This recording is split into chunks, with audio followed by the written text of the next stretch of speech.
Odrazu som pred očami mala rozlahlé záhrady plné kríkov, stromov a farebných kvetov. Najviac z nich bolo rúží. Vyzerala úplne ako z rozprávky. Ale ja som vedela, že to nebol nejaký sen či fantázia. Bola to spomienka. Spomienka, o ktorej som nevedela, že existovala. Moje nohy ma niesli niekam preč bez toho, že by som to bola teraz chcela.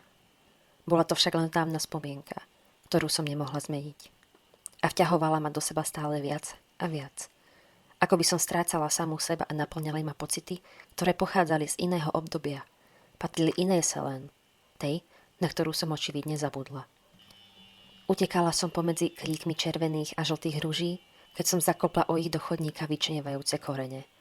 Ledva som sa zachytila o bielu sochu dievčaťa s kyticou. Tedy som sklonila pohľad a uvidela šaty, ktoré som mala oblečené. Boli z tmavého červeného brokátu, predkávaného zlatými niťami. Siahali až k zemi a ja som si musela niekoľko ich vrstiev nadvihnúť, aby som vôbec dokázala bežať. Ich hladka bola ťažká, aj keď sukne neboli široké. Nezastavilo ma to. Bežala som ďalej, aj keď som spätne netušila kam.